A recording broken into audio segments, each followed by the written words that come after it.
여러분, 굿모닝 이동을 진행하는 여러분의 영디 최영희입니다. 자, 23년 지방직 9급, 9번부터 15번까지의 문제를 좀 풀어보려고 합니다. 뭐 아시겠지만 9번에 나와 있는 블랙스버그 선언, 행정 재정립 운동, 굉장히 출제가 되었을 때 이게 뭐지? 막 되게 당황해 하셨던 내용들이었던 거 기억하실 거예요. 근데 제가 말씀드렸지만 여러분이 모든 주제를 다 알 수는 없습니다. 실제 시험장에서 완전히 생소한 주제가 나왔다. 근데 이 주제가 옳지 않은 것을 골라주는 문제입니다. 게다가 우리가 확실하게 아는 거 있잖아요. 예를 들어서 신행정학의 태동을 가져왔다. 이거는 누가 뭐라고 해도 민호브루크웨이입니다. 그거 이외에 다른 게 나타나기가 쉽지가 않거든요. 그래서 이 블랙스버그 선언이 뭐 이젠 다들 아시겠지만 NPM, 신공공관리론을 비판하는 과정에서 신공공관리론이 너무 정부의 공무원들을 기업가적인 논리로 성과평가하고 공무원의 역량을 자꾸 축소시키니까 그런 부분들을 비판하면서 직업공무원제가 필요하다. 행정의 역량 강화가 중요하다. 공무원들이 지금 당장 성과를 내지 못한다고 해서 자를 수 없다. 뭐 이런 얘기들을 하죠. 행정의 정당성 강조해서. 그래서 이게 나중에 리거버넌스의 내용들과도 연결될 수 있다. 이런 얘기 제가 되게 많이 했었는데 그런 흐름을 모른다고 하더라도 일단 확실하게 이건 아니지라는 건 골라낼 수 있어야 합니다. 아시겠지만 블랙스버거 선언은 NPM을 비판하는 과정에서 등장했었던 1980년대의 선언입니다. 행정의 정당성을 침해하는 당시에 정치 사회적 상황을 비판하면서 NPM이 너무 공무원들의 성과를 강조하다 보니 공무원 제도의 가장 핵심 중에 하나였던 직업 공무원제를 잘 지키지 않으니까 신분 보장을 통해서 공무원이 정말 장기적인 역량 강화를 해야만 한다. 직업 공무원제를 옹호하죠. 그래서 한참 NPM이 정부 재창조 운동 막 이런 거 했잖아요. 그거 하는 게 중요한 게 아니라 정부를 재정립, 재발견해야 한다라고 주장했죠. 그래서 문제의 틀린 선지가 되는 것은 지금 4번입니다. 10번입니다. 정부 예산의 종류에 대한 설명으로 옳지 않은 것. 기금은 예산의 원칙의 일반적인 제약으로부터 벗어납니다.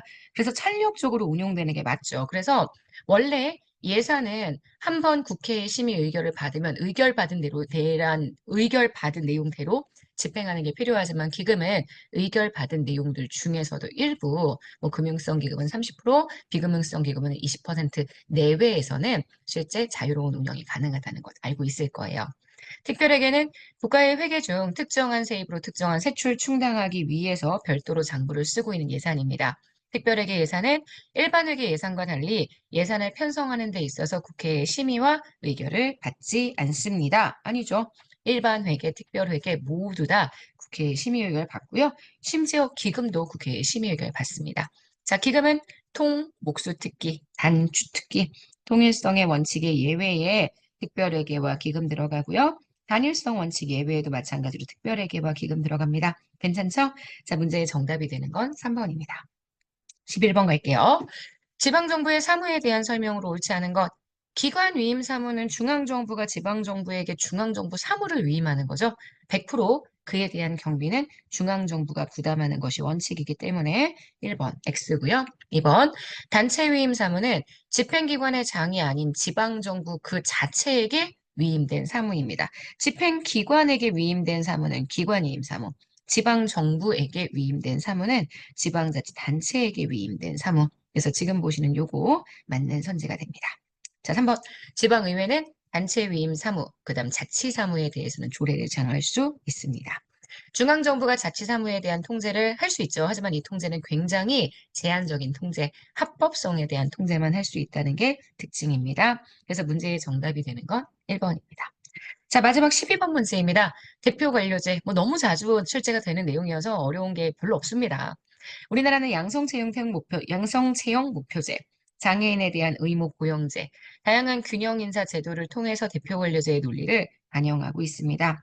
다양한 이익, 대 이익을 반영하는 것은 대표 관료제의 특징이긴 하지만 실적주의의 이념은 다양한 집단의 이익을 반영하지 않습니다. 실적주의는 실적에 따라서 공무원을 임용하는 제도이기 때문에 오히려 이 실적주의와 대표 관료제는 서로 상반되는 이념을 가지고 있다라고 얘기할 수 있죠. 2번, 그래서 X입니다. 3번, 임용 할당제를 강요하는 결과를 초래할 수 있고요. 특정 집단에 대한 역차별 문제 역시 야기될 수 있습니다.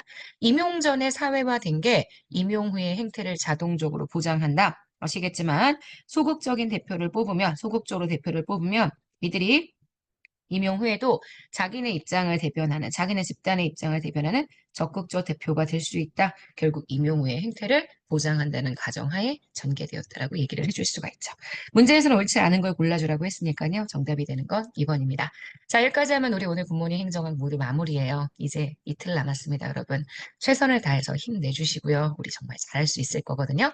오늘 문제를 보면서 느끼셨겠지만 진짜 모르는 내용이 나왔을 때 당황해하지 마시고요.